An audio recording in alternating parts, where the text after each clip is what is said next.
Apple reporte le passage à 3 jours de présence au bureau par semaine et rend le masque à nouveau obligatoire pour ses salariés dans les Apple Store et les espaces partagés. Apple, première grande entreprise à acter la recrudescence du Covid aux États-Unis, c'est l'événement de la semaine dans iWeek. Sans doute les dernières mises à jour avant de découvrir les prochains OS dans 18 jours à la WWDC 2022. Qu'apporte iOS 15.5 ou encore macOS 12.4 ? Faut-il les installer dès maintenant ? Tous les détails et nos réponses à suivre.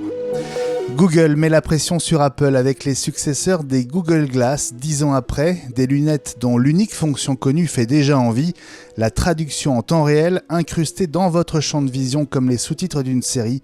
Ce sera l'une des infos de la semaine dans Pommes. Ma maison connectée, le retour avec François Le Truedic et des nouvelles encourageantes du côté de Matter, le standard qu'on attend tous. 13 satellites potentiellement commandés par Apple, peut-être bientôt au-dessus de nos têtes pour relayer nos appels d'urgence. Ce sera l'une des rumeurs de la semaine. Et puis, comme promis, suite du tuto audio. Après le Mac la semaine dernière, c'est sur iPhone et iPad que je vais vous expliquer comment extraire l'audio d'une vidéo.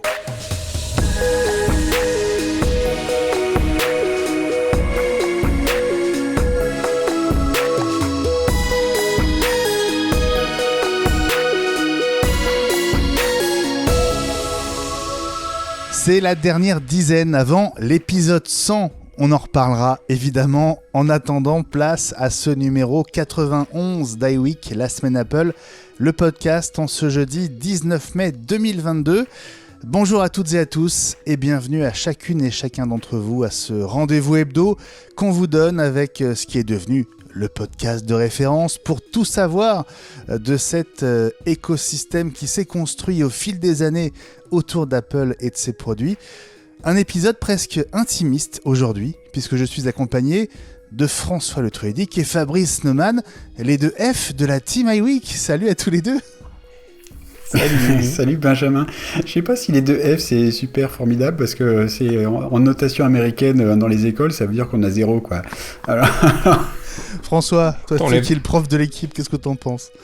Bon, tu peux enlever le Z si tu veux, on peut dire les deux héros de l'équipe si tu préfères, voilà. Fabrice. Tout ce que vous voulez, du moment que vous restez jusqu'à la fin.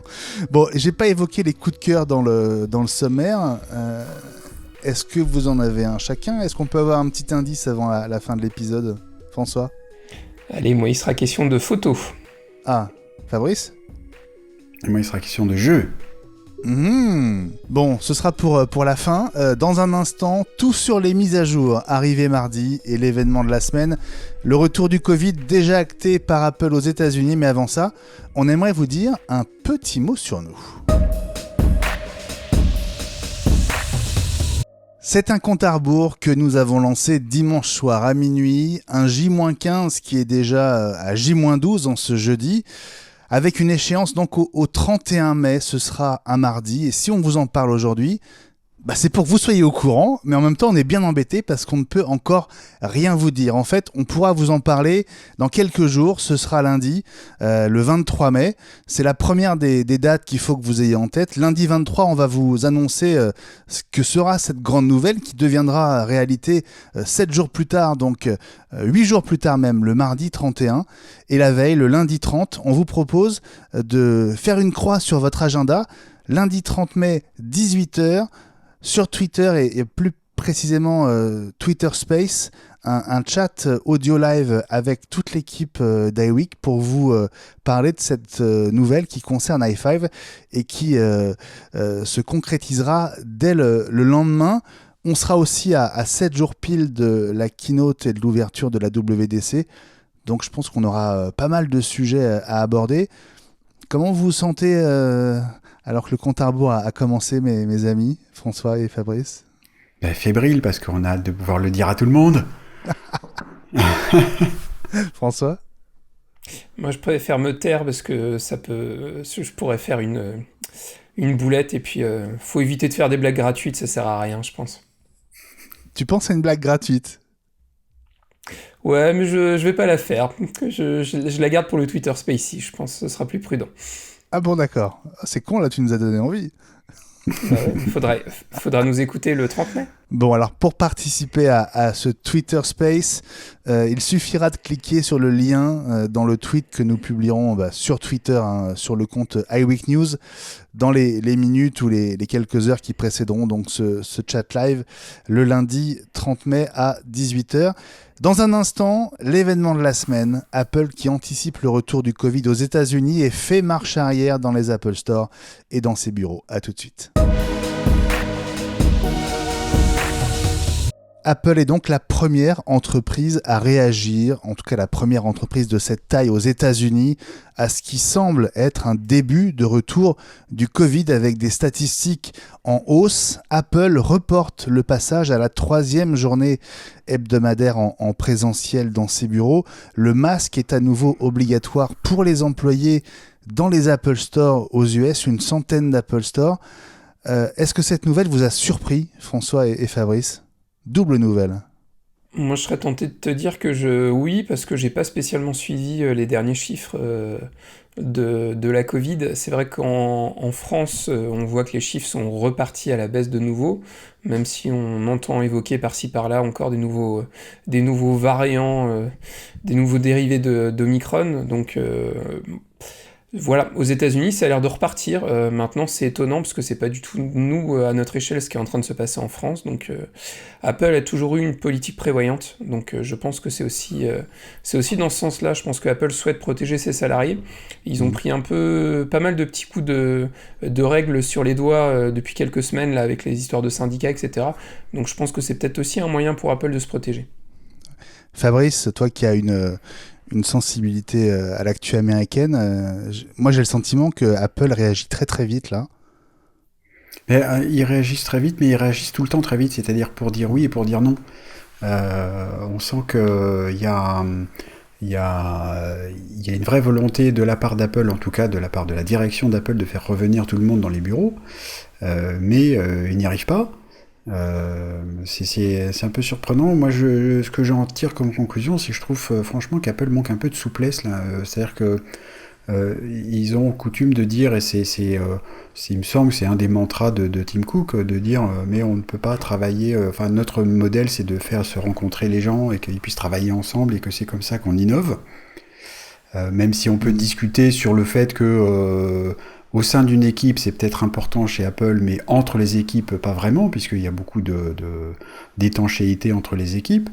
Mais donc, ça fait 3 à 4 fois qu'ils annoncent une sorte de retour à marche forcée, en plus contre la volonté de certains salariés, voire beaucoup, qui font des lettres ouvertes pour dire mais nous on veut pas, ou pas dans ces conditions, ou ceci, cela, et puis ils font de nouveau marche arrière. Donc je trouve ça bizarre. Est-ce que pour une entreprise qui innove, en plus, je trouve ça dommage qu'ils n'arrivent pas à montrer l'exemple en trouvant une nouvelle souplesse de travail. En plus, ils en ont les moyens technologiques par définition et ils ont l'air de vouloir quand même retourner de manière forcenée au travail au bureau. Moi, c'est ça qui m'étonne le plus, en fait, qu'il n'y ait pas de leur part quelque chose d'innovant en termes de travail et de travail à distance pour les salariés d'Apple.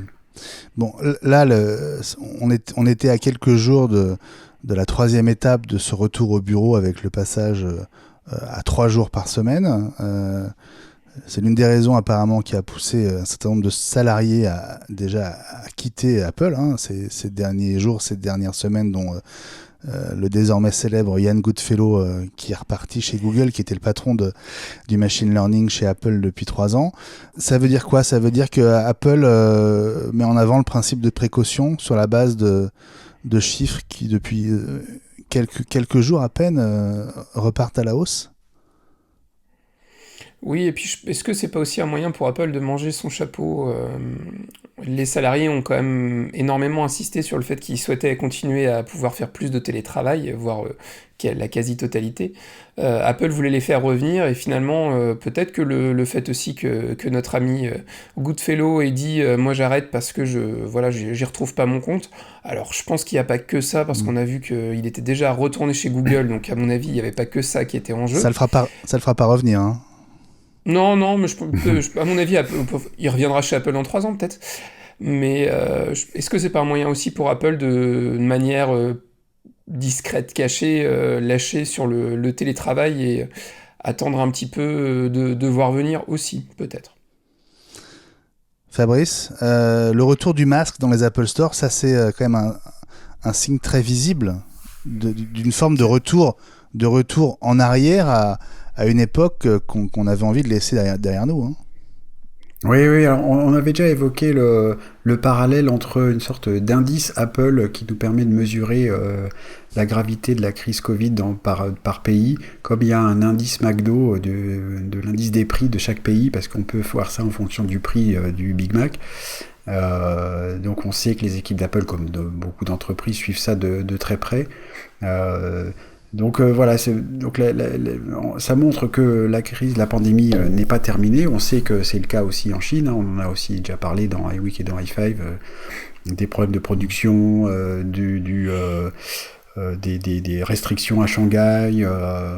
Ça a l'air de revenir dans d'autres villes en Chine aussi. Hein, ça remonte. Donc est-ce que aussi ça doit nous stresser un peu pour ce qui va se passer en Europe? On peut se le demander, parce que finalement les voyages ont repris. Hein. Shanghai est plutôt en train de se déconfiner ces jours-ci. Oui, mais très bien, mais du coup, ces pandémies-là sont mondiales, en gros, si je schématise un peu, depuis qu'on fait des voyages en avion intercontinentaux.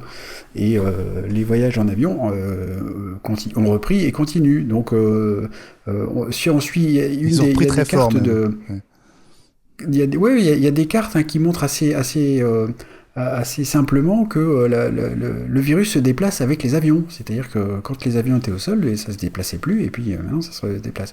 Donc voilà, le fait que Apple remette le masque aux États-Unis, ça nous alerte quand même un peu. Je trouve ça. Ils sont présents dans le monde entier. Je pense qu'il y a de quoi ça nous alerter. Il doit avoir un mauvais bilan carbone, le virus, non ? Oui, très mauvais, François. Bon, on va continuer à suivre évidemment l'évolution de la situation, notamment donc chez Apple, qui reste pour l'instant à 2 jours par semaine au niveau de la présence physique dans les bureaux. On marque une toute petite pause. On se retrouve dans quelques minutes pour les infos de la semaine Pommes, et notamment ce petit coup de pression signé Google avec ses lunettes traductrices assez impressionnantes. Mais dans un instant, retour sur la cascade de mises à jour qui sont arrivées mardi. À tout de suite. L'info de la semaine, ça ne me surprend pas, on les attendait depuis quelques semaines, puisqu'on voyait les bêtas enchaîner au rythme d'une nouvelle bêta tous les mardis. Ce sont les versions définitives de ces OS intermédiaires qui sont arrivées donc mardi au téléchargement. Alors on va d'abord, si vous le voulez bien, passer en vue les principales nouveautés qu'elles apportent. Et puis on verra après si on a intérêt à les installer dès maintenant ou pas. On va commencer par iOS 15.5 et iPadOS aussi. Fabrice, qu'est-ce qu'on peut dire sur cette mise à jour ? Qu'est-ce qu'elle apporte de nouveau ? Alors, on peut dire plein de choses. Donc, effectivement, iOS 15.5 et iPadOS 15.5 ensemble, il n'y a rien en fait qui concerne spécifiquement l'iPad, donc ce sera iOS globalement. Première chose qu'on peut dire, je crois, globalement pour toutes les mises à jour, que ce soit pour iPhone, iPad, Mac et toutes les autres, c'est la palanquée de correctifs de sécurité. La liste est longue comme 2 bras, c'est assez impressionnant.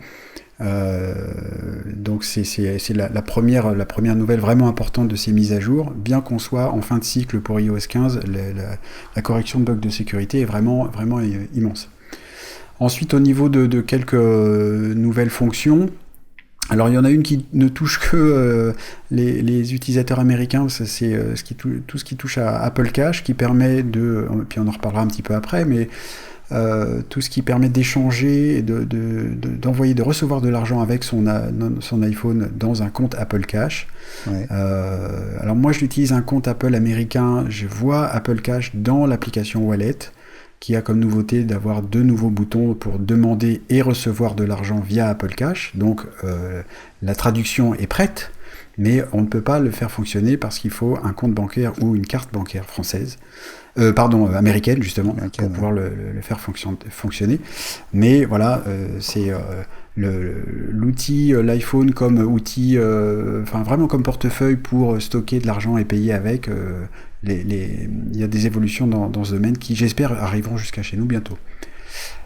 Sinon, il y a des nouvelles options dans l'application Podcast, comme vous le savez, mon application préférée d'iOS, Berk.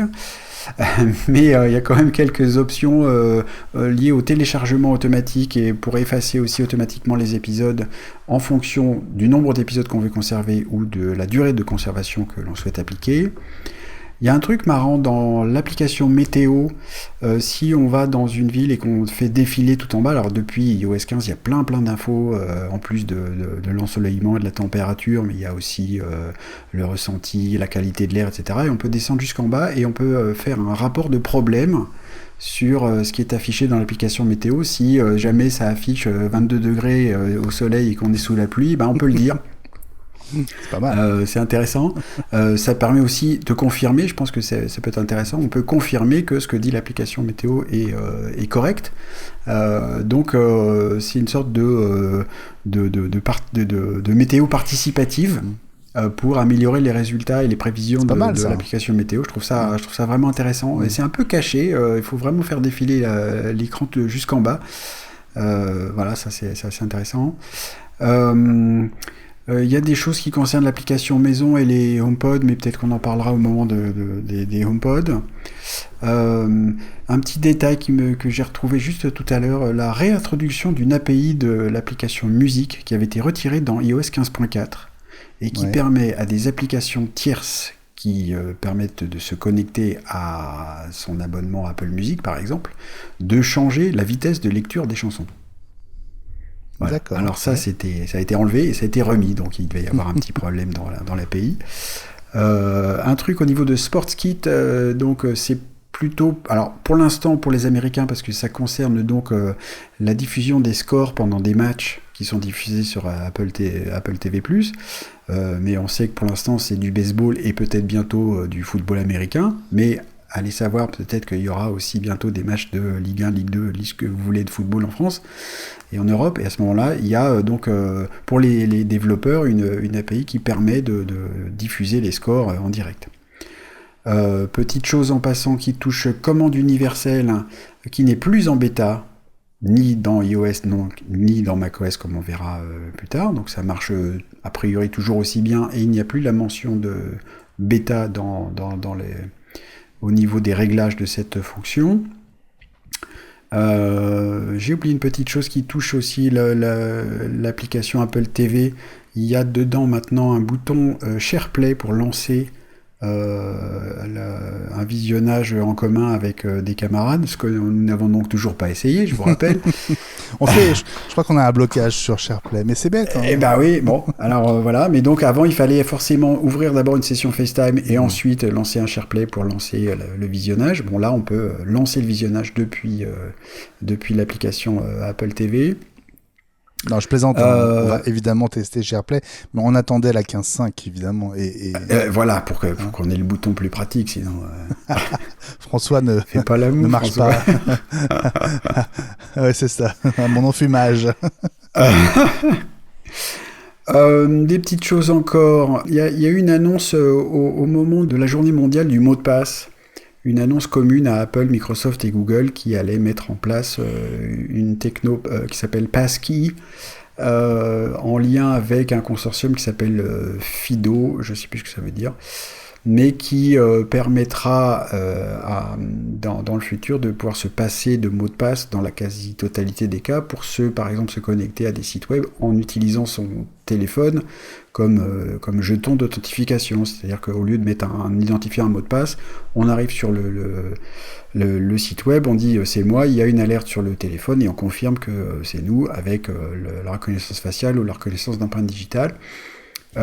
C'est assez proche, pour essayer d'illustrer ça, Vous êtes déjà rendu compte, je suppose, et nos auditeurs aussi, que lorsque on lance Safari et qu'on va sur iCloud.com, on n'a pas forcément besoin de mettre son mot de passe de compte iCloud pour se connecter. Il suffit de mettre le mot de passe de son Mac ou de se connecter avec l'empreinte digitale sur son iPhone.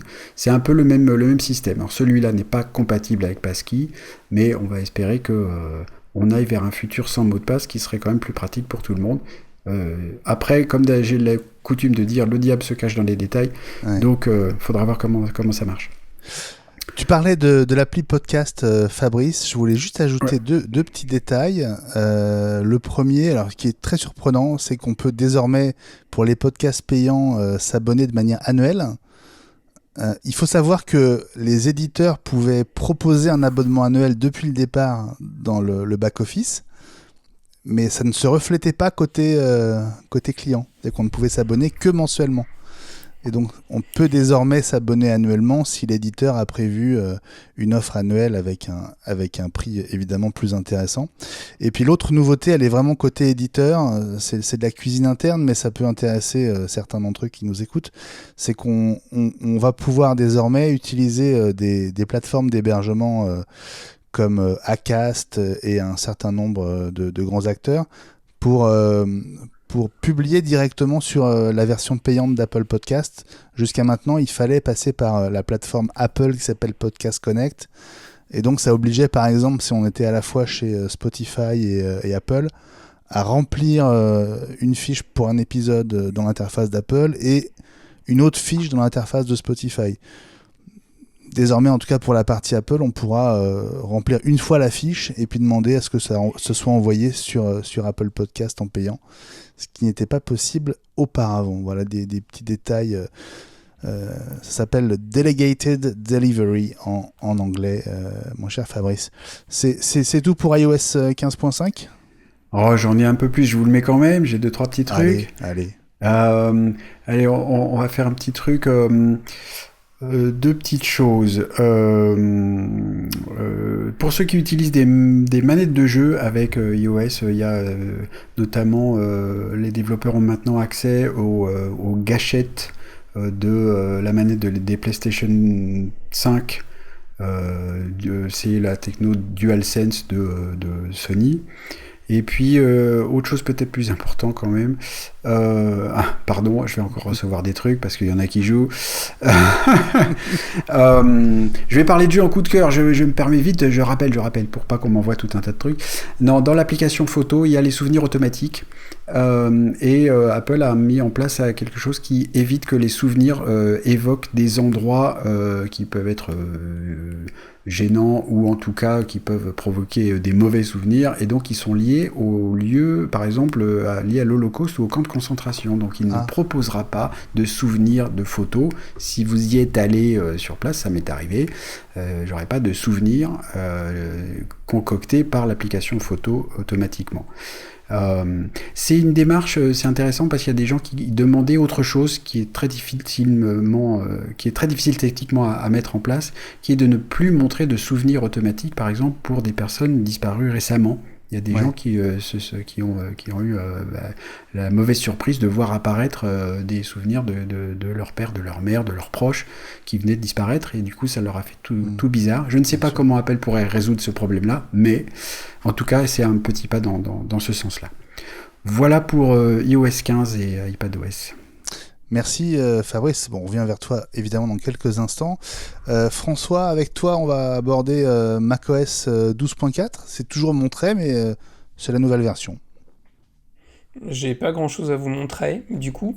Il n'y a pas grande nouveauté. Ouais, fallait que je la fasse, je suis désolé. Elle est faite. En fait, comme souvent, depuis quelques années maintenant, les éléments que vous pouvez retrouver sur iOS, vous les avez aussi sur macOS. Il y a des petites mises à jour du côté d'Apple Podcast qui inclut un nouveau paramètre qui va permettre de limiter les épisodes stockés sur votre Mac. Ça supprimera automatiquement les anciens épisodes. Alors ça, c'est très utile parce que c'est vrai que ça arrive souvent quand vous vous abonnez à un podcast que vous n'allez pas écouter régulièrement. Alors je donnerai pas de nom parce que sinon je vais me faire des ennemis, mais je suis sûr que vous devez être dans la même situation que moi. Et du coup, c'est vrai que ça permet de le désactiver de manière rapide et On n'a pas donné de efficace. nom, hein. On n'a rien Non. dit. Ah non, Même j'ai sous la pas donné de torture, on nom. dira rien. Non, rien. Jamais. Et puis essentiellement, et 50 nouveaux correctifs de sécurité, parce que visiblement, il y avait pas mal de petites failles à droite à gauche à corriger. Je sais pas si vous aviez vu d'autres petites nouveautés, moi c'est à peu près tout ce que j'ai vu. Tu peux nous dire un mot quand même de la mise à jour indépendante là, pour le Studio Display, la fameuse C'est ce version que j'allais- censée rendre une limpidité à la webcam. Alors tu as bien utilisé le mot censé. Au Visiblement... moment où je dis ça, tu deviens tout flou, toi. On Et va pourtant, je n'ai préciser, pas de... c'est pas ta webcam, parce que tu es sur ton iMac M1, hein. Donc l'image est top, c'est ta connexion juste ma qui connexion est... de merde. C'est ça. Ouais. Bon. C'est pas grave, Pas on aller très t'entend, cru. c'est le plus important pour le podcast. Non, donc il y a une jolie mise à jour de notre fameux et bel écran qui a fait l'unanimité au sein de l'équipe d'iWeek, hein, je le rappelle. Je sais que Fabrice, tu en as commandé 4. Ah oui, Donc au moins. Unanimité. c'est pas pour lui, c'est pour Toi, son tu l'aimes Pyrénées. bien cet écran, François. Assume ton amour initial pour cet moi, écran. Moi, je l'ai encore revu à l'Apple Store d'Atlantis à Nantes lundi et je vais m'en acheter un parce que je le trouve vraiment esthétiquement réussi. Voilà, j'assume totalement. Non, il y a une mise à jour donc 15.5 du micro-programme de notre bel écran Studio Display. Donc rappel, hein, ça se fait à travers macOS et là, s'il n'est pas en capacité encore, moi je reste persuadé que ça arrivera peut-être avec la iOS 16. J'espère que Apple va faire des progrès de ce côté-là. Donc une mise à jour du micro-programme qui est censé régler les problèmes de webcam. Alors je n'ai pas pu le tester parce que je n'en ai pas, mais d'après ce que j'ai pu lire à droite à gauche, c'est un poil mieux. Mais j'ai dit un poil, et je pense que le poil est très petit. Ouais. Un poil sans du tout arriver au niveau de la webcam de l'iMac M1, qui est quand même la webcam de référence. Ce qui est quand même une grosse bizarrerie, parce que théoriquement, c'est censé être la même chose, quoi. Ben oui. Mais ah non, plus non, les mises à justement, jour non. passent... Mais non, parce que le capteur est pas du tout le même. Rappelons que le capteur est pas le même. Hein. Le capteur de l'iMac et des Mac M1, des MacBook Pro, pardon, c'est du 1080p standard en dur. Sur le Studio Display, c'est une caméra 12 mégapixels qui est recentrée, recadrée. Donc c'est pas le même capteur du tout. Hein. Donc il y a beaucoup de calculs justement qui sont faits pour recadrer l'image, pour redonner un flux 1080p quand il peut. C'est pour ça que c'est bizarre, c'est qu'on part d'un capteur 12 mégapixels et on arrive à une image pas terrible à cause de tous ces calculs. Voilà, tu as bien fait de me reprendre, je vais me fouetter. Autre chose, François ? C'est à peu près tout ce que j'avais vu. Maintenant, c'est vrai que quand on voit le nombre de mises à jour de sécurité, c'est toujours assez flippant de voir 50 correctifs pour une mise à jour mineure. Ça fait quand même pas mal. Mais je crois que Fabrice, lui, a repéré d'autres petites choses. Juste un petit truc. C'est vrai que t'as raison de le faire, insister sur l'histoire de correctifs de sécurité, parce que c'est pas que des petits. Il y a des trucs qui touchent au noyau avec, comme on dit, escalade de privilèges. Ça peut être un peu du franglais, ça quand même. Avec du coup qui donne accès au noyau en mode administrateur, etc. Enfin, c'est quand même assez catastrophique. Non, autre petite chose en fait que j'ai remarqué moi qui m'avait frappé, donc j'ai trouvé la réponse, c'est que après la mise à jour vers 12.4, la date avait disparu de ma barre de menu, il ne restait plus que l'heure, et la date avait disparu. Et en fait, c'est parce qu'il y a un nouveau réglage dans les préférences système, dans dock et barre de menu, qui fait que maintenant il y a marqué affiche la date on peut choisir entre ne pas afficher la date tout le temps, ou afficher la date quand il y a de la place. Et il se trouve que ma barre de menu est remplie de petites icônes de partout, et donc il n'y avait plus la place. Donc il a fallu que je force l'affichage du jour de la semaine et de la date, parce que ça me manquait beaucoup. Donc pour ceux qui auraient eu ce petit problème là, il faut aller dans les préférences système et préférences dock et barre de menu. Moi, je voulais vous dire juste un petit mot de Swift Playgrounds 4.1. C'est le logiciel d'apprentissage du code, hein, pour faire vraiment court. Version donc qui existe sur iPad et sur Mac. gratuit, toujours. La nouveauté, c'est qu'on peut désormais créer des apps pour Mac avec SwiftUI. La seule condition, c'était de passer donc à cette version 12.4 de Monterey qui est donc sortie mardi. On passe à WatchOS 8.6, Fabrice. Quoi de neuf au poignet? Alors, essentiellement pour les utilisateurs mexicains. Parce que pour ceux qui ont mais c'est vrai, en plus c'est assez rigolo, ceux qui ont une montre Mexique et une montre avec un ECG, c'est maintenant disponible au Mexique. Donc électrocardiogramme, pour ceux qui n'ont pas fait médecine. Donc voilà, c'est maintenant disponible au Mexique. Bon, ça tout simplement parce que ça demande une autorisation des gouvernements de chaque pays. Les Mexicains auront aussi droit aux notifications d'arythmie de la montre.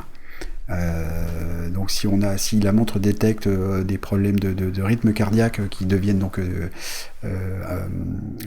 qui ne sont plus réguliers, vous aurez une notification. Et puis une autre petite chose, dans les options d'accessibilité, il y a l'ajout. J'ai pas pu encore essayer parce que ma montre vient juste se mettre à jour, vient de se terminer. C'est toujours très long les mises à jour des Apple Watch. Mais donc dans les options d'accessibilité, on peut aller chercher et mettre et activer l'option d'une tape à 2 doigts sur l'écran pour faire lecture-pause. Quand on est à une écoute de la musique ou un podcast. Donc j'espère que ça marche et que je dis pas de bêtises, mais c'est ça que dit l'option, si je ne m'abuse, dans les options d'accessibilité. Voilà. Ok, donc ça c'était WatchOS 8.6. Est-ce qu'on a fait le tour, Fabrice? Il reste tvOS. Ouais. Pour Ellie, c'est quand même ce qu'il y a de plus important. Bien sûr. Voilà. Bise à Ellie et bise à Gilles aussi qui ne pouvait pas être avec nous aujourd'hui. Et donc, les deux seules choses que j'ai vues sur tvOS 15.5, alors on avait déjà parlé des Wi-Fi, des Wi-Fi captifs, des réseaux Wi-Fi captifs qui sont dans les hôtels par exemple, où on se connecte à un réseau Wi-Fi, puis ensuite il faut donner son adresse email par exemple pour avoir le droit de se connecter ensuite. Il me semblait que c'était déjà dans 15.4, mais pourtant il semble que ce soit indiqué comme nouveauté dans 15.5 aussi. Et aussi la possibilité de valider un achat. Quand on est dans l'application Apple TV par exemple, on peut valider l'achat avec l'Apple Watch, alors qu'avant on ne pouvait le faire qu'avec son iPhone. Très bien. Voilà pour tvOS 15.5. Très bien. HomePod, parce que les enceintes ont aussi droit à leur mise à jour. Est-ce qu'il y a quelque chose de connu? Une fonction connue? Non. Une petite chose, moi que j'ai vu chez les Américains, mais j'ai pas pu le vérifier chez moi, peut-être parce que j'ai des HomePod mini qui sont en paire stéréo qui me les montrent pas, mais on est censé pouvoir voir dans l'application maison la puissance du signal Wi-Fi reçu par les HomePod. Et je l'ai pas vu. Donc mes chers camarades, vous qui avez des HomePod, si vous pouvez vérifier ça. Ouais, alors moi je l'ai pas. Tu le fais dans l'application maison en direct ? J'ai cru comprendre que c'était dans l'application maison et ensuite dans les paramètres des HomePod. Donc il faut faire un appui long là sur l'icône des HomePod et ensuite on peut aller descendre dans les paramètres du HomePod. Et je pensais que c'était là, mais j'ai pas trouvé. Voilà pourquoi je demande de l'aide à vous et à ceux qui nous écoutent. Ils trouveront peut-être, mais moi ça n'a pas marché. Je ne l'ai pas non plus. Ouais. On va vérifier, je suis aussi en paire stéréo, donc si ça empêche d'avoir accès à cette fonction, je serai dans le même cas que toi, Fabrice. On va juste rappeler une petite chose pour faire la mise à jour de vos HomePod, si ça se fait pas automatiquement, c'est directement dans l'application maison que vous allez pouvoir trouver le réglage. Je le fais en même temps pour vous donner la démarche. Donc vous allez sur maison, ensuite quand vous êtes dans l'application maison, vous cliquez sur le symbole de la maison, de la petite maison qui est en haut à gauche, et vous pouvez aller sur réglage du domicile, et quand vous allez sur réglage du domicile, vous avez un petit menu qui apparaît qui s'appelle mise à jour, et quand vous cliquez sur mise à jour, vous pouvez forcer les mises à jour. Vous avez une petite fonctionnalité qui vous permet de voir les mises à jour récentes, donc moi voilà, je vois bien que la mise à jour 15.5 c'est bien installé sur mes 2 paires de HomePod, et ça améliore globalement les performances et la stabilité, donc on voit qu'Apple, une fois de plus, détaille énormément le contenu de ces mises à jour. On dit un dernier mot peut-être de ces nouvelles fonctions pour augmenter l'accessibilité qu'Apple a annoncé en même temps que l'arrivée de ces mises à jour? Ils ont fait la même chose que pour l'annonce de la technologie de mot de passe. Ils ont attendu une journée mondiale de l'accessibilité, des choses comme ça. Ouais. Alors, ce qui est intéressant, en fait, c'est que ce sont des fonctions qui devraient être montrées finalement dans iOS 16. Donc, ça nous donne une petite preview de iOS 16 qui sera montrée à la WWDC dans 3 semaines. Il y a des nouveautés en termes de... Alors, on va pouvoir voir l'écran de sa montre, faire un AirPlay de l'écran de sa montre sur son écran d'iPhone, peut-être pour le voir en plus grand, peut-être que ce sera plus intéressant pour certains, ne serait-ce que pour accéder peut-être plus facilement au réglage de la montre ou des choses comme ça. Il y a aussi des nouveautés dans la reconnaissance d'objets. Hein. La démo, c'est grâce à la réalité augmentée, on peut viser une porte, par exemple, et l'application sera capable de dire, et sûrement à haute voix, si j'ai bien tout compris, si la porte est ouverte ou fermée, ce qui, pour les malvoyants, me paraît vraiment très important et vraiment intéressant. Pour aider au déplacement. Oui, bien sûr. Ça c'est vraiment bien. Et puis là, Apple rattrape un peu Google dans le domaine des sous-titres automatiques qui pourront être, et on en parlera un petit peu tout à l'heure avec ce qu'a annoncé Google, des sous-titres automatiques de traduction lorsque, je crois que c'est de traduction quand on est en conversation FaceTime avec donc d'autres personnes. Il n'y aura pas de traduction, ce sera uniquement en anglais. C'est pas uniquement, d'accord. Dans un premier temps, ouais. Alors voilà, donc c'est les sous-titres automatiques pour aider les malentendants à pouvoir quand même converser via FaceTime. Voilà, donc il y a des petites choses comme ça. Et puis il y a des améliorations dans la reconnaissance de certains sons, par exemple, pour que les malentendants, pareil, ou les sourds, puissent avoir à l'écran une description. Tiens, il y a une porte d'entrée qui a sonné, une alarme, un avion qui passe, ou des choses comme ça. Voilà, des petites choses comme ça. Merci Fabrice. Voilà, on a fait un bon gros tour d'horizon, je pense, de toutes les nouveautés apportées par ces mises à jour. Dernière question, mais j'ai senti la réponse quand vous avez parlé de ces failles de sécurité comblées.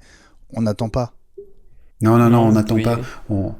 On y va tout de suite, et je voudrais aussi ajouter que ces mises à jour de sécurité, une grande partie concerne aussi Big Sur macOS 11 et Catalina macOS 10.15.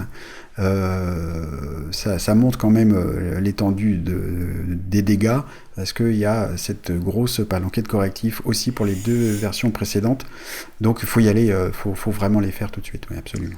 À vos téléchargements, et nous, c'est Pommes, le journal de la semaine.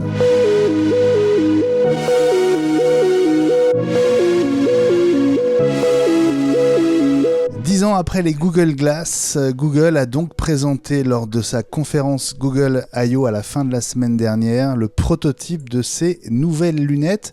J'ouvre les guillemets, pour faire tomber les barrières de communication. C'est ce qu'a dit Sundar Pichai, le CEO de Google. Alors, elles ressemblent d'assez près à des lunettes de soleil type Ray-Ban, sauf qu'elles sont transparentes, complètement transparentes. Et à l'intérieur, il se passe des choses qu'on ne peut pas deviner si on ne les a pas sur le nez. Est-ce que vous avez vu cette vidéo de présentation qui montre pas grand-chose, mais qui a quand même donné envie à pas mal de gens d'en savoir plus, Fabrice ? Oui, alors j'ai vu. Je préviens tout de suite, je vais remettre ma casquette de cynique. Parce que les démos de Google, on en a vu plein, et il y a plein de choses qui ont été montrées qu'on n'a jamais vues en dehors des démonstrations. Donc, par exemple, les histoires de traduction automatique. Donc, pour expliquer de quoi on parle, donc la personne qui porte les lunettes voit devant ses yeux la traduction de ce que lui dit la personne en face d'elle. C'est formidable sur le principe, évidemment. Mais donc, on a déjà vu des démos comme ça avec les Pixel Buds. Il y a 2, 3, 4 ans, je me souviens plus, où on portait les Pixel Buds dans l'oreille et quelqu'un parlait en anglais et on entendait en français ou inversement dans l'oreille. On pouvait répondre en français. Enfin bref. Donc, on a déjà vu ça et puis finalement, c'est jamais sorti. Donc, il y a plein de choses comme ça. Donc je suis un petit peu, je suis précautionneux sur le fait qu'on va le voir en vrai. Autre chose, par exemple, Google avait montré une techno où un téléphone, un Pixel Phone, pouvait répondre automatiquement à des appels. Parce qu'il y a beaucoup plus aux États-Unis qu'en France, même s'il y en a aussi beaucoup d'appels automatiques, là, des robocalls, comme on dit en anglais, c'est-à-dire des gens qui veulent vous vendre des cuisines, tout un tas de choses. Plus ça semble. Ah oui, beaucoup plus, ouais. Dur à croire. C'est affreux. Et donc, donc le Pixel pouvait répondre automatiquement, voire même faire une réservation dans un restaurant sans que vous-même ayez besoin de parler dans le téléphone. Et on l'a jamais vu. Hein. C'était qu'en anglais déjà, mais c'est même pas sorti aux États-Unis. Donc voilà, donc je suis un petit peu. La démo, elle était jolie, mais pour l'instant, j'y crois pas trop en fait. François, qu'est-ce que tu as eu comme sentiment en découvrant ces lunettes ? C'est beau, mais j'ai hâte de voir ce qu'Apple proposera parce que au moins on sait que si Apple le présente, logiquement, si on oublie le AirPower, logiquement ce qu'Apple présente sort vraiment. Donc voilà, je suis curieux de voir ce que ça donnera. Maintenant, comme d'habitude, ça fait envie, mais il faut se souvenir que les premières Google Glasses, ça a quand même été un four monumental. Donc à voir si cette deuxième version, parce que ça reste une deuxième version, une évolution quand même du concept d'origine, arrive à prendre, mais voilà, je vais faire comme Fabrice, je suis Saint Thomas, je croirai quand je verrai. Moi, ce qui m'a étonné, c'est que finalement, ces lunettes, elles sont censées, alors qu'il y a un moustique qui passe devant moi, ces lunettes sont censées faire un truc que plein d'appareils font en fait depuis un paquet d'années finalement. Et cet usage unique que Google a présenté lors de la conf, en fait, a suffi à créer quand même une sorte de buzz, ce qui montre bien qu'il y a quand même une forme de fascination ou de rêve ou d'attente autour de l'objet lunette, j'ai l'impression. Oui, je te rejoins, et puis c'est quand même un objet qui est assez standard. Là, tu vois, tu as en face de toi deux binoclars. Je pense qu'il y a pas mal de gens qui ont des lunettes et on imagine assez bien, je trouve, le champ des possibles, tout ce qu'on peut envisager, et c'est quasi, je vais pas dire inépuisable, mais il y a plein de potentielles choses, et voilà, on n'a qu'une envie, c'est de voir ça en réel, mais quelque chose de fonctionnel sur la durée, quoi. Ouais. Parce que Fabrice, l'idée, c'est pas d'inciter les gens à mettre des lunettes. Le point de départ, c'est vraiment de se dire, la plupart des êtres humains ont une paire de lunettes, mettent des lunettes parce qu'ils en ont besoin, et donc on va ajouter de nouvelles fonctions à cet objet, au-delà juste de voir correctement. Ce qui pose un autre problème en fait, pendant que François nous montre son Apple Watch, et il a raison, donc tout ça c'est les wearables, comme on dit en bon franglais. Mais autant la problématique des lunettes, c'est que oui, on peut proposer des lunettes à tout un tas de gens qui portent des lunettes comme François et moi. Mais s'il faut les recharger, le problème c'est qu'on les enlève pour les recharger et on les a plus. Si on enlève sa montre, ça nous empêche pas de bouger.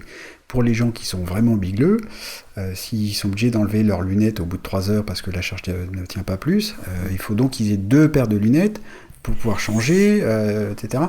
Ça me paraît pas aussi pratique. Ouais, à Flelou, mais alors à Flelou, il va falloir en acheter 4 ou 5. Hein. Chin, alors, parce que du coup, il va falloir y aller. Hein. Donc, voilà, donc c'est assez intéressant parce que je pense qu'on n'a pas encore trouvé, et peut-être que c'est pour ça que Apple n'a pas encore présenté la chose. Hein. J'ai coutume de dire qu'Apple a non seulement présente des fonctions, mais présente des histoires, raconte des histoires. Là, il n'y a pas d'histoire. Super, on peut faire de la traduction automatique, ce qu'on fait déjà avec les téléphones depuis longtemps, y compris avec l'application de traduction sur iPhone depuis 1 an ou 2 maintenant, où on parle dans le téléphone et le téléphone recrache dans une autre langue, et ça marche très bien comme ça, hein, parce qu'on n'en a pas besoin tout le temps non plus. La démo qui était montrée, c'était une fille et sa mère et qui, il se trouve, ne parlent pas la même langue. Alors déjà, faut les trouver. Ça me paraît il faut les trouver. Hein, bravo à Google d'avoir trouvé ça. En fait, c'est ça la vraie démo. Hein. C'est quand même assez rare. Donc voilà, c'était pas très convaincant en fait. C'est ça qui est marrant. C'est ton analyse est très juste. Ça montre un intérêt autour des lunettes. On doit pouvoir faire des trucs. Par exemple, dans des lunettes comme ça aussi, on pourrait montrer des directions. On sort du métro quelque part dans une ville qu'on connaît pas, tourner à gauche, tourner à droite. Ils ont montré ça sur l'écran d'un téléphone. Si c'est intégré aux lunettes, ça c'est vachement intéressant parce que ça donne de l'autonomie. Mais on n'y est pas encore, quoi. Effectivement. Et puis, on n'a plus à baisser la tête et les yeux vers son smartphone. D'où l'idée que ces lunettes, avec d'autres fonctions, effectivement, remplacent le téléphone. On parle d'un horizon d'une dizaine d'années. T'y crois, François ? À ce point-là, je suis pas sûr, parce que je pense qu'il y aura toujours des aspects tout bêtes. L'exemple qui me vient, c'est tu feras comment pour taper tes SMS ? Tu les dicteras. Tu t'imagines quand t'es dans le métro, coucou chérie, j'ai envie de toi, j'ai hâte de rentrer à la maison. Dans le métro, à mon avis, ça amènera quelques petits soucis, je pense. Donc non, je pense qu'il y aura, ce sera un complément au téléphone, mais ça ne remplacera pas le téléphone. J'aime bien ton exemple, François. C'est très très juste, parce que on parle des gens, on regarde tous notre téléphone 200 fois ou 500 fois par jour, très bien, mais c'est pas uniquement pour regarder, c'est quelque chose d'interactif. On fait quelque chose sur le téléphone.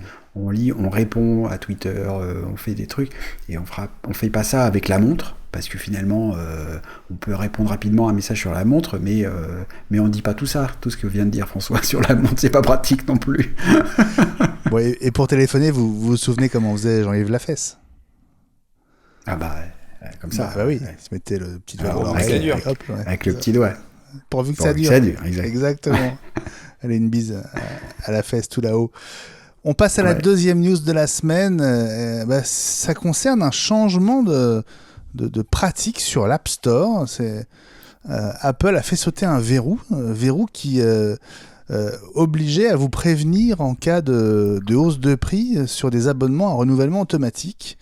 Jusqu'à maintenant, vous deviez donner votre accord pour que l'abonnement soit prolongé. Désormais, l'éditeur peut augmenter le prix une fois par an et dans la limite de 50% du prix initial, sans forcément que vous répondiez positivement au message qui vous sera envoyé. Est-ce que ça risque pas d'aboutir à des excès ? Je vous pose la question de manière très ouverte. François ? Après, il y a eu un garde-fou de mi quand même. Voilà. La hausse de prix doit pas être supérieure à 50% du prix initial, mais il n'empêche, quoi. Si c'est un abonnement à 200 €, ça veut dire que vous payez 100 € de plus, quoi. Non, il y a un autre garde-fou, c'est limité aussi à 5 $ ou 5 €, j'imagine, pour... C'est vrai. Oui, c'est vrai. Tu fais bien de préciser les choses, une fois de plus, Fabrice, merci. Mais bon, la plupart des apps coûtent moins de 5 €. Donc, la plupart. Donc, si elles augmentaient de 5 €... Je pense aux applications du type Adobe. Tu peux t'abonner à la Creative Cloud à certaines versions via l'App Store. Donc ça, voilà, le tarif est plus important. Mais je pense que c'est une facilité pour les éditeurs. Je pense que c'est peut-être aussi un moyen de leur passer un petit coup de savon au passage, parce que c'est vrai qu'il y a quand même beaucoup de bisbilles entre les développeurs d'applications et Apple par rapport aux 30%, par rapport à toute... voilà. Ça fait longtemps qu'on n'a pas parlé d'Epic Games d'ailleurs, les gars. Mais voilà, je pense que c'est un bon moyen pour eux de dire, regardez, on fait des petits gestes de temps en temps quand même, les gars. Fabrice, c'est aussi un moyen pour Apple sans doute de donner un coup de main aux développeurs aux éditeurs qui forcément perdaient en cours de route des abonnés qui ne voulaient pas forcément se désabonner, mais n'ayant pas répondu au fameux message les informant d'une hausse de prix à accepter, passent à côté du message, ne valident pas et du coup se retrouvent désabonnés. Ça faisait aussi sans doute des revenus en moins pour les éditeurs. Oui, je pense que c'est et le fait que ce soit annoncé à quelques semaines de la WWDC, c'est pas innocent, notamment en rappelant que pour les applications à abonnement, Apple prend ses 30% la première année, mais ensuite les années suivantes, la dîme baisse à 15%. Donc du coup, c'est intéressant pour les développeurs d'avoir des gens qui restent abonnés à leur service. Et s'il y a une coupure parce que l'utilisateur n'a pas répondu et puis finalement il s'aperçoit qu'il n'a plus accès à son service, donc il se réabonne. Et alors ça coûte un peu plus cher, il va se réabonner quand même. Et du coup, pour le développeur, c'est de nouveau 30% pendant un an. Donc je pense que c'est vraiment un coup de pouce pour les développeurs, pour faire mettre un peu de baume au cœur aux développeurs qui souffrent un peu en ce moment. Je pense que c'est ça aussi le principe. Moi, j'avais dit dans High Five, ça me choque pas tellement que un développeur, comme tu disais, Benjamin, les applications quand même en très très grande majorité, c'est quand même pas très cher. On a pris nous utilisateurs d'assez mauvaises habitudes, je trouve, de penser que tout est quasiment gratuit ou vraiment très très peu cher. Et c'est quand on est développeur et qu'on vend pas beaucoup d'applications, on gagne pas beaucoup, on gagne pas bien sa vie, quoi. Donc moi, je suis pas choqué par ça du tout, en fait. Je trouve ça normal. En revanche, évidemment, on vous incite à faire un petit peu plus attention aux messages que vous recevrez des éditeurs qui, à un moment, ont besoin d'augmenter le prix de leur logiciel. Ne vous faites pas surprendre par une hausse qui, de toute façon, sera quand même limitée, comme on vient de vous l'expliquer. On passe à la troisième news de la semaine, alors qui peut, elle aussi, avoir des conséquences assez importantes dans la vie de tous les jours. C'est le tout début du déploiement de la fonction Tap to Pay aux États-Unis. Apple teste cette version du sans contact en fait au centre dédié aux visiteurs à l'Apple Park. C'est la boutique, pour être clair, de l'Apple Park, là où on peut acheter des mugs et des t-shirts qu'on trouve nulle part ailleurs. Et donc depuis quelques jours, on peut payer en approchant simplement deux iPhones l'un de l'autre. Il n'y a plus besoin de terminal de paiement. C'est ça qu'il faut retenir, François, de cette nouveauté, ce Tap to Pay? Ouais, en fait, c'est clairement la simplification énormément des paiements. Alors, on connaît déjà ça revient un peu à utiliser la même chose que ce que vous faites avec Apple Pay. La seule différence, c'est que pour Apple Pay, tel qu'on l'utilise aujourd'hui, il faut un terminal de paiement, carte bancaire.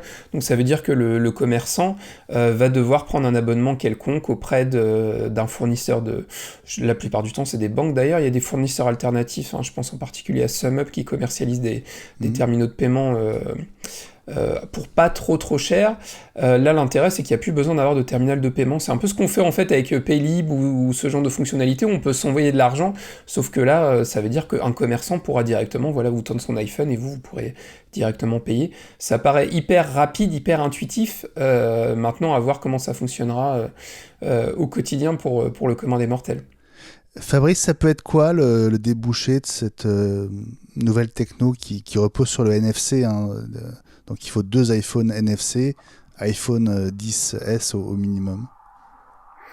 Pour moi, c'est encore un petit pas de plus parmi tous les petits pas déjà franchis par Apple pour vraiment proposer de plus en plus de services bancaires directement.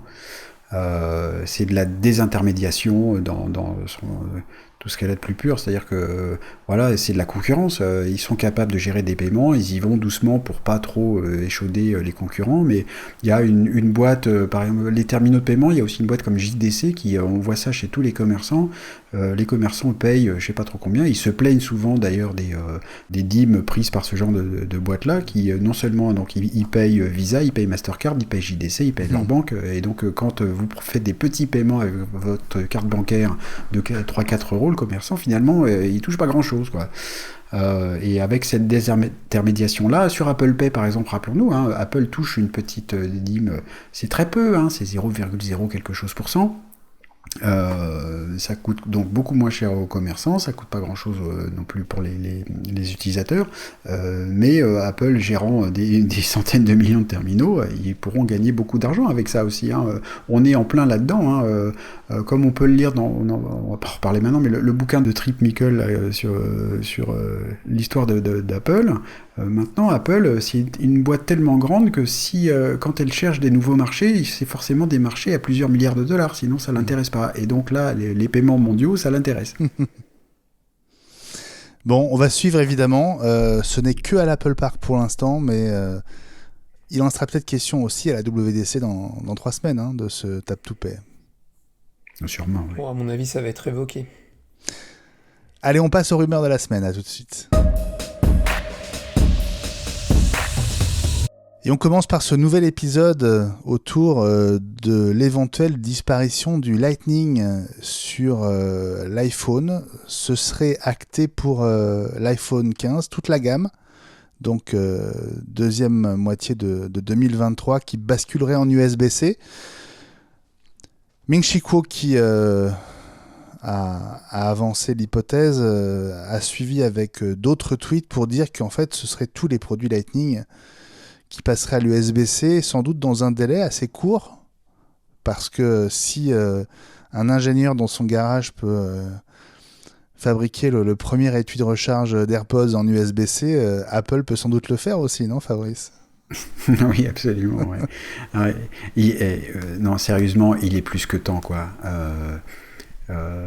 Alors, il est plus que temps parce que l'USB-C, il faut vraiment que ça devienne un standard. On pense que Apple est un peu aussi sous la pression de l'Union européenne, tant mieux. Je voudrais pas totalement jeter la pierre à Apple quand même, parce que le Lightning, pour revenir un petit peu sur l'historique de cette prise, a été inventé par Apple, qui pourtant était aussi au bord de conception de l'USB-C, mais l'USB-C prenait un peu trop de temps, et ils avaient besoin de remplacer le port à 30 broches précédent qui prenait trop de place, qui était trop gros pour pouvoir miniaturiser leurs appareils. Et donc, l'USB-C n'était pas prêt. Hop, ils ont sorti leur truc qui avait pas mal d'avantages, outre celui d'être prêt. Et d'être réversible. Et d'être réversible, comme l'USB-C, d'être tout petit, etc. etc. Mais maintenant, voilà, on voit bien qu'il n'y a qu'Apple qui l'utilise. Il faut que ça change, quoi. C'est pas possible. On passe à la deuxième rumeur de la semaine. Alors, elle concerne une commande de 13 satellites reçus par Globalstar, qui n'a pas voulu donner le nom de son client. Client qui a réglé 300 millions de dollars. La mission de ces satellites, c'est de déployer la bande de fréquence 53 au-dessus des États-Unis. Et on repense forcément à cette rumeur du SOS, que des satellites en orbite basse permettraient de réceptionner en provenance d'iPhone à terre. Alors, l'idée, c'est pas de pouvoir téléphoner, hein, c'est vraiment d'appeler les secours, François. Ouais, c'est une fonctionnalité qu'on avait évoquée juste avant la sortie de l'iPhone 13. Hein. Ça avait fuité, une fausse fuite, mais on se doutait que ça allait arriver à un moment ou à un autre. Ça paraît intéressant, toujours dans l'optique d'Apple et de la protection, la santé, etc., d'imaginer que si vous êtes dans un coin paumé, en montagne par exemple, que vous voulez appeler les secours mais que vous pouvez pas le faire. Sans réseau mobile, ouais. Sans réseau mobile, c'est important de le préciser. Si je le dis pas, ça nuit à mon discours. Merci de le préciser, Benjamin. Mais voilà, sans réseau mobile, au moins là, vous aurez moyen de passer un SOS. On sent qu'Apple met vraiment le paquet là-dessus. Je pense à la détection de chute. Il y a pas mal de petites choses comme ça. Apple joue énormément sur la fibre de la santé. On va dire que c'est pour le bien de tout le monde et pas juste un argument commercial. Et je pense qu'il y a une part voilà, Apple tient à protéger la santé aussi. Maintenant, à voir comment ça va se gérer. Et puis surtout, pour l'instant, on parle des États-Unis. Donc, est-ce que ce sera pas dans un premier temps une fonctionnalité réservée aux États-Unis ? Peut-être. Fabrice, tu disais dans i5 que cette fonction te faisait rêver. C'était le genre de fonction qui te faisait encore briller les yeux. Oui, ça me fascine. Ça me fascine parce que l'iPhone comme outil de communication universel, et après peut-être des lunettes et des montres et tout ce que vous voulez, mais là c'est vraiment, ça passe par l'iPhone et avoir ça dans sa poche, pouvoir communiquer d'une manière ou d'une autre partout dans le monde. Là, je trouve que c'est un truc qui donne une ampleur encore plus grande à l'iPhone, qui est déjà commencé un phénomène mondial, ceci, cela, mais ce que vient de décrire François, voilà, je trouve ça fascinant, et Apple a les moyens, 300 millions de dollars, si c'est que ça, c'est quand même pas grand-chose, ce sera pas que ça, hein. Je pense que 13 satellites, c'est pas suffisant pour couvrir toute la Terre, c'est pour ça que François doit avoir raison sur le déploiement aux États-Unis d'abord. Apple peut faire ça, et ça, pour moi, ça a beaucoup de sens, ça me fascine, ouais, absolument. Alors la WDC 2022 démarre le 6 juin, vous le savez, c'est dans 3 semaines. On va découvrir les nouveaux OS, notamment iOS 16, WatchOS 9. Est-ce que vous attendez plus en termes de design ou de nouvelles fonctions? Qu'est-ce qui est le plus important pour vous?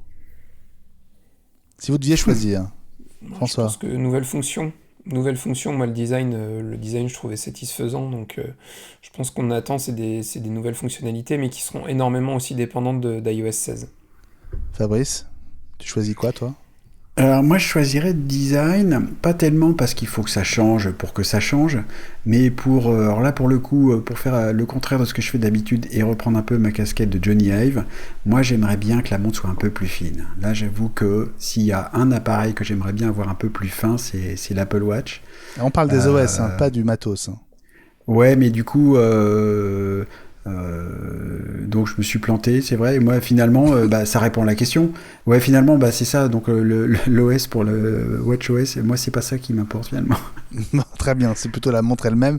Bon, en tout cas, les OS, selon Mark Gurman, vont surtout évoluer au niveau des fonctions, pas tellement au niveau du design. Ça, c'est pour qu'on se prépare psychologiquement à la keynote du 6 juin et aux 4 jours suivants. Autre rumeur, l'arrivée du Dolby Atmos pour les podcasts. Alors, c'est pas une rumeur chez Wondery. Wondery, c'est une des plateformes de podcast. Les premiers podcasts Dolby Atmos sont dispo chez Wondery. Alors, plateforme payante, $4,99 par mois ou $34,99 par an. Donc, podcast en Dolby Atmos dans l'app Wondery sur iOS, mais les mêmes podcasts qui sont aussi dispo dans Apple Podcasts, là, ne sont dispo qu'en stéréo. Donc, c'est encore très très limité. La prochaine étape, et on y pense évidemment, c'est l'arrivée du Dolby Atmos pour les podcasts dans Apple Podcasts. Et ça semble tout à fait plausible, François. Ouais, ça va arriver à un moment ou à un autre. Apple bouge énormément de ce côté-là. La plupart des casques Apple sont compatibles. Ça paraît logique. Ça va arriver. Fabrice, ça peut avoir un intérêt. Ton point de j'ai vue, une bonne question. Merci. À quoi ça sert? À quoi ça sert? On va passer par le... Dans l'espace sonore, on pourrait être, tu vois, réparti presque géographiquement. C'est ce que je vois. Tu vois, Gilles tout en bas à gauche, Ellie en bas à droite, moi au milieu en haut, François à gauche en haut. Tu vois ce derrière? Non, mais je veux bien, mais du coup, moi j'aurais envie de demander à nos auditeurs de s'exprimer sur le sujet. J'aimerais bien qu'ils nous donnent leur avis, ce qu'ils ont envie de ça. Moi, en tant qu'auditeur et écouteur de podcast, j'en vois pas l'intérêt du tout. Pour les producteurs de podcasts que nous sommes, t'imagines le boulot supplémentaire pour spatialiser sous prétexte qu'on veut faire semblant d'être autour d'une table véritablement pour que ceux qui nous écoutent puis tournent la tête quand quelqu'un prend la parole en écoutant ça au casque. Je comprends pas l'intérêt. Moi je reste persuadé que toutes ces technologies autour du son spatial, c'est pas pour la musique, c'est pas pour les podcasts, c'est pour le casque en réalité virtuelle. Et que tout ça, c'est mis en place pour que lorsqu'on aura le casque sur les yeux, on ait aussi là du coup la virtualisation du son, et que ce sera très important parce qu'on sera dans un monde virtuel.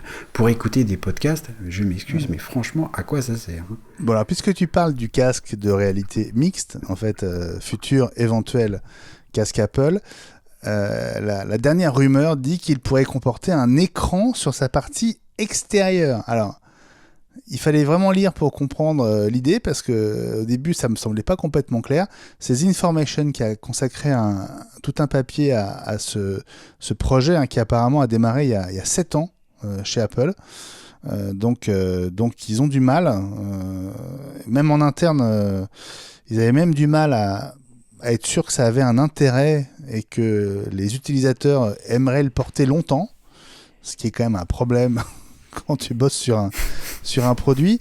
Non, en revanche, ce qui est intéressant, c'est que l'un des principaux écueils selon les gens chez Apple à qui The Information a pu avoir accès, c'est que le casque te coupe de ton environnement extérieur. Forcément, c'est ce qui se passe avec tous les casques type Oculus, etc. Et donc, la double idée serait non seulement d'avoir des caméras qui pointent vers devant soi pour restituer cette image dans le casque, Et en même temps, cet écran extérieur, qui serait peut-être un écran incurvé, comme tu le disais dans High Five, François, afficherait le visage qui est caché par le casque, pour que les gens qui sont devant nous voient nos réactions, voient nos yeux, comme si on portait pas de casque, en fait. Je sais pas si je suis très clair. Totalement clair. Ça fait beaucoup de techno, très cher. Oui. Autant pas mettre de casque, ce sera moins cher. Non mais c'est ça le truc. Alors alors j'aurais envie de dire Apple a tendance à réinventer les technos, etc. Et donc là ils sont en train, s'ils faisaient ça, ils réinventeraient l'usine à gaz. Parce que c'est affreux. Donc on met un casque, mais on veut surtout pas voir qu'on porte un casque, et donc on reproduit le visage sur l'écran qui sera à l'extérieur du casque pour ceux qui nous regardent porter le casque. C'est formidable. C'est ça. Mais c'est non je vois, et du coup toutes ces caméras, tous ces écrans qui demandent beaucoup d'énergie, alors du coup il faut 30 kilos de batterie sur le dos quoi pour pouvoir l'utiliser plus d'une demi-heure. Enfin, ça n'a pas de sens quoi. Vraiment je comprends pas. Et puis si on met un casque de réalité virtuelle ou augmenté ou mixte, d'accord, c'est pour essayer de rester en partie présent avec les gens qui sont dans la même pièce. Je crois pas que ce soit ça la réalité mixte en fait. Et puis sinon, je pense que c'est déjà résolu cette problématique-là par le casque de Microsoft dont le nom m'échappe là maintenant tout de suite. HoloLens. L'HoloLens, merci, qui a un écran devant les yeux mais qui est translucide. Donc du coup, on voit un peu les choses devant soi. Les gens voient un peu ce qu'on fait. On a des expressions de visage. C'est marrant, c'est déjà fait quoi, on sait déjà faire, donc pourquoi mettre des caméras en plus, je comprends pas ça, effectivement. Bon, on n'est pas au bout de nos peines avec ce projet de casque, hein, qui normalement, si tout va bien et s'il arrive, devrait précéder les fameuses lunettes qui sont toujours pour 2024, 2025. Comme ça, vraiment au doigt mouillé, comme on dit. On marque une toute petite pause et on passe au tuto audio, suite de la semaine dernière. On avait vu comment extraire l'audio d'une vidéo sur Mac. Cette semaine, je vais vous expliquer comment faire pareil, mais sur un iPhone ou un iPad. Transformer une vidéo en fichier audio, ça a l'air tout simple quand on le dit comme ça, mais c'est loin d'être évident, notamment sur vos appareils mobiles, iPhone ou iPad.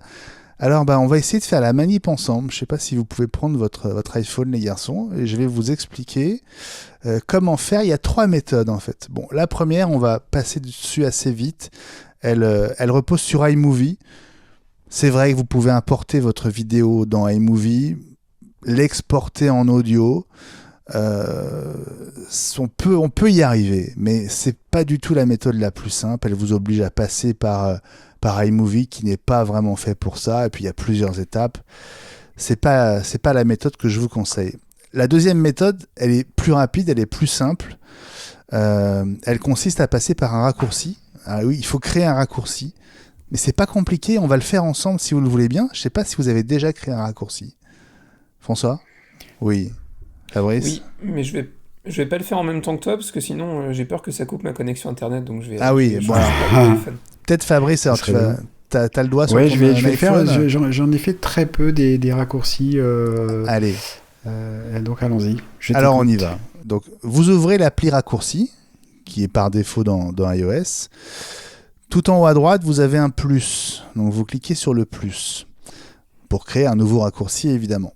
Vous donnez un nom à votre nouveau raccourci. Bon, nous, on va l'appeler extraire audio iWeek, histoire de s'attribuer un peu les lauriers, quoi, le truc. Cliquez juste en dessous sur ajouter une action. Juste en dessous, vous avez plus ajouter une action. Une fenêtre assez encombrée apparaît, sous catégorie, tout en haut. Dans la colonne de gauche, normalement, en face de la note de musique, vous avez média. Donc, cliquez sur média. Une autre fenêtre apparaît. Alors, il faut scroller jusqu'en bas.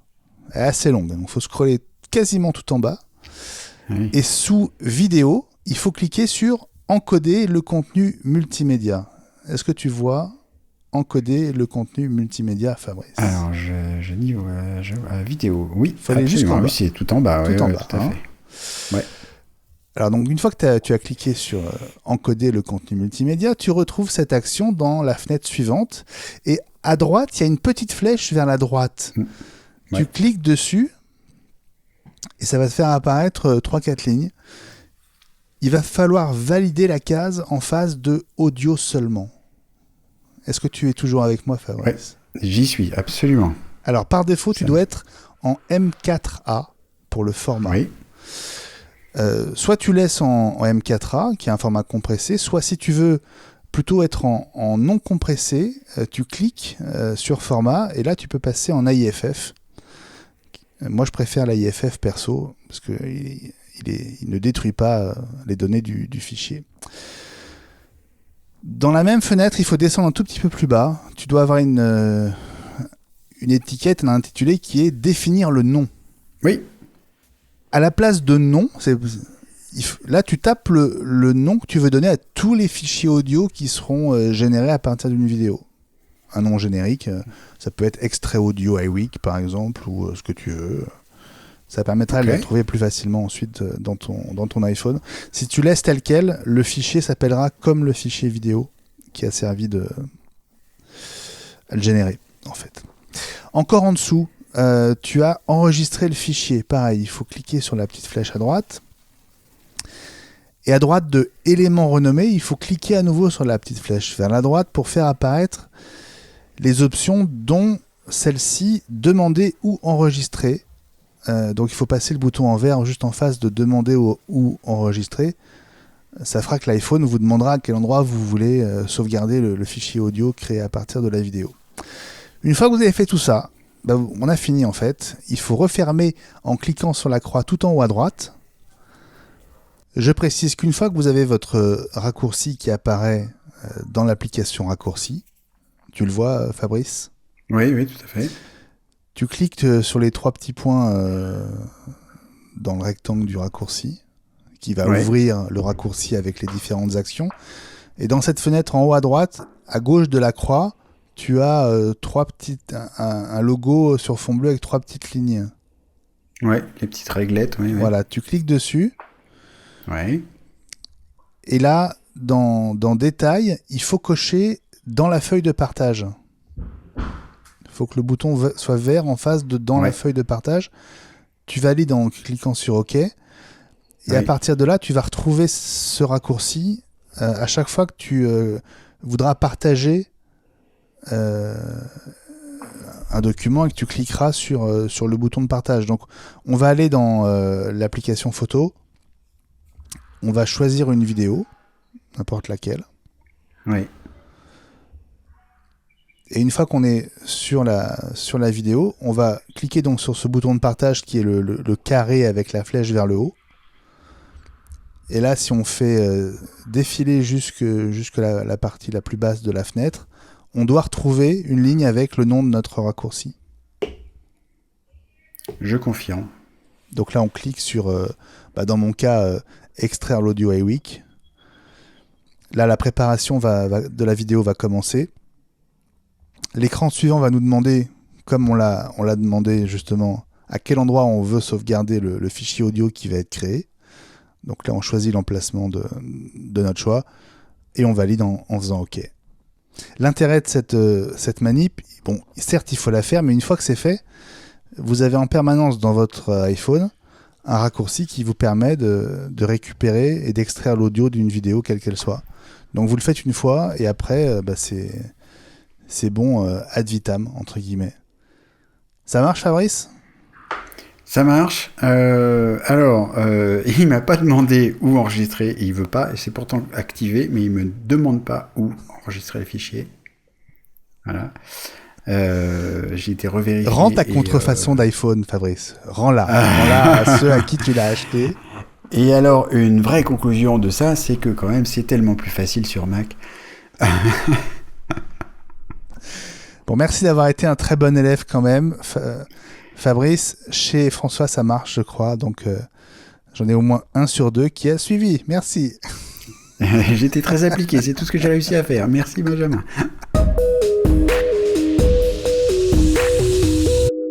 Ma maison connectée, ça fait longtemps qu'on n'a pas parlé domotique dans A-Week. Bon, il faut dire, François, que tu déménageais, donc c'était une période un peu particulière pour toi. Et puis c'est vrai qu'il n'y a pas eu beaucoup d'actu, mais ça commence un petit peu à repartir, on dirait. Oui, bah, il y a des nouveautés qui vont arriver sur Matter.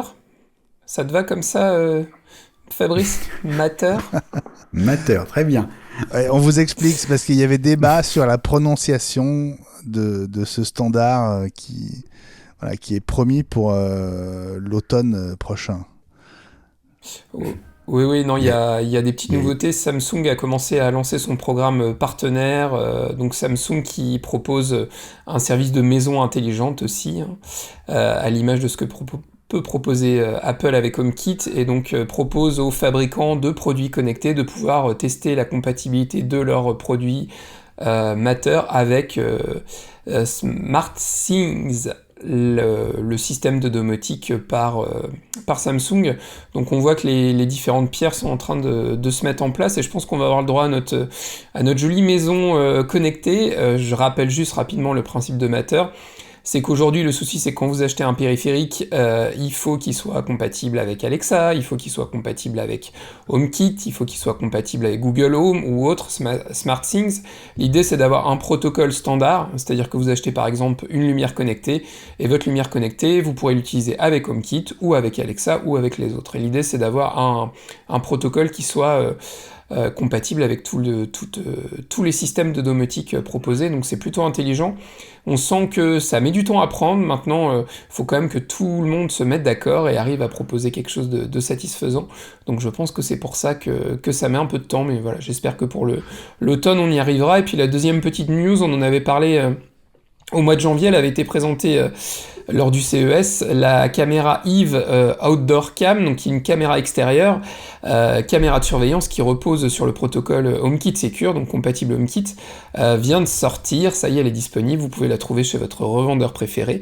Je sais pas si Ellie l'aura en stock chez MCS, mais je pense que oui, et je pense qu'il s'empressera de la tester, donc vous pouvez la trouver sur des sites de revente, une marque américaine dont je tairai le nom, achetez pas chez eux bien évidemment. La caméra coûte quand même 250 €, donc il faut que vous puissiez l'alimenter, hein. Il faut de quoi la brancher électriquement. L'intérêt, c'est qu'elle ne se lancera que si elle détecte quelque chose, et que vous avez aussi un système évidemment de vision infrarouge, et aussi un petit ça fait office de lumière. Donc c'est plutôt intéressant, je trouve. Moi, je commence à regarder sérieusement pour m'équiper de caméras extérieures, caméras de surveillance, pour vérifier l'entrée, la maison, que tout se passe bien. Donc je sais pas encore ce que je vais prendre. Ce sera peut-être ça ou autre chose, mais j'aurai l'occasion d'en reparler. Je vais pas tarder à pouvoir remettre en place toute ma domotique, donc j'aurai bientôt de nouveaux tests à vous proposer. Merci François. Est-ce qu'on parlera HomeKit à la WDC à ton avis ? Oh bah, j'étais en train de me dire, je vais arriver au moment où je vais faire ma wishlist de ce que j'attends pour HomeKit, mais je pense que je vais reprendre ma wishlist de l'année dernière, parce que Apple n'avait coché aucune case, donc on peut espérer que pour cette année, ils en cochent un peu plus. Je pense qu'on va parler de Matter, ouais. Je pense.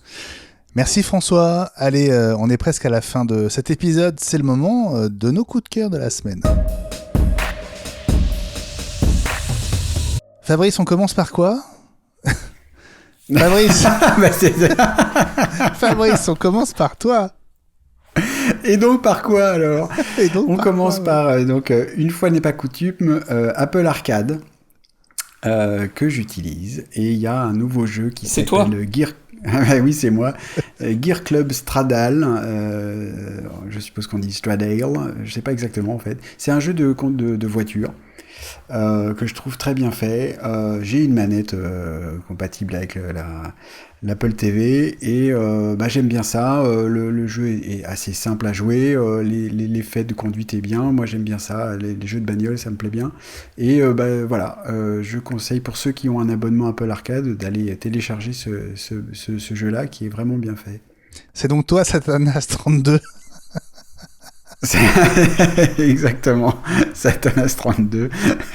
Alors en ce qui me concerne, c'est 31 parce que j'habite dans la Haute-Garonne, mais sinon absolument. Non mais voilà, Je suis Alors, pas un je grand sais pas si je le joueur, fais bien, donc j'ai mais pas de très console bien. de jeu, mais voilà, l'Apple TV pour moi c'est aussi une console de jeu et il y a ce jeu-là qui vient de sortir que je trouve très joli à regarder. François, ton coup de cœur de la semaine? Alors moi, c'est un peu de photos. Comme vous savez, à mes heures perdues, je pratique la photographie de manière régulière. Ce week-end, j'ai eu l'occasion de faire un petit voyage sympa en Corse et j'avais enfin réussi à me trouver un nouvel objectif. Donc moi, je suis équipé de matériel Fuji. J'aime beaucoup la colorimétrie Fuji. On peut utiliser ce qu'ils appellent les simulations de film. Donc vous simulez des pellicules que vous utilisiez, messieurs. Moi, je suis désolé, j'ai peu connu la pellicule, mais voilà que j'ai eu l'occasion d'utiliser. Donc je me suis commandé un objectif qui est un 18-300 de chez Tamron, un 18-300 mm, qui est plutôt intéressant parce qu'il est très polyvalent. Ces dernières années, j'avais souvent tendance à partir avec un voire deux boîtiers pour avoir deux focales différentes. Parce que chez Fuji, par exemple, il y avait un objectif qui était un 70-300, qui était très bien, mais c'est vrai que dès que je voulais photographier quelque chose de plus large, j'étais bloqué. Et donc cet objectif a été présenté il y a plus de 6 mois, j'ai eu beaucoup de mal à le trouver. On parle souvent de la pénurie de composants pour l'informatique, mais pour la photo c'est pareil, quand des marques annoncent des objectifs, c'est très compliqué de se fournir, donc j'ai pu me fournir avec ce 18-300, donc qui est vendu quasiment 800 € quand même, ce qui est un prix certain, compatible avec la monture Fuji. Fuji, jusqu'à maintenant, Fujifilm n'autorisait pas des fabricants tierces à proposer des objectifs compatibles, c'est le cas depuis quelques mois, années maintenant, et donc Tamron nous propose un objectif qui est très polyvalent, le piqué est très bon. Seul petit défaut, l'ouverture qui est pas constante, j'ai plus les valeurs d'ouverture dans la tête, mais l'ouverture est pas constante, mais le rendu est vraiment très sympa. J'aurai l'occasion de publier des photos d'ici peu, je pense. Voilà, bon moyen, et je vous incite, pour ceux qui aiment bien la photo, à regarder du côté de chez Fuji. Je suis un grand fan de cette marque.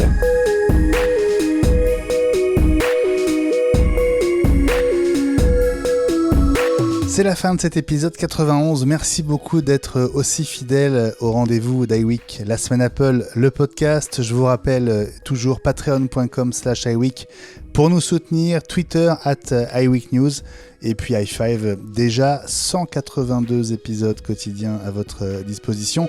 À propos d'i5, on vous rappelle cette journée importante de lundi prochain. On sera le 23 mai et on va vous révéler sur Twitter à quoi correspond ce compte à rebours qui est réglé sur la date du 31, un compte à rebours qui en est donc à J-12 et presque à J-11 en ce jeudi soir. Passez une bonne fin de semaine les amis, merci d'avoir été fidèle au poste, François Le Truedic, Fabrice Neumann. Fabrice, on te retrouve sur ton site ? On me retrouve sur mon site pro-fusion-conseil au pluriel.fr. Et sur Twitter aussi. Twitter, évidemment. En cherchant juste mon nom, Fabrice Neumann. Voilà, je n'ai pas de pseudo. Passez une super fin de semaine, un bon week-end. On se retrouve, nous, jeudi prochain, même heure. On sera le 26 mai et ce sera l'épisode 92. Salut à tous, à très vite, bye bye. Salut à toutes et tous, à très vite. Salut, bye.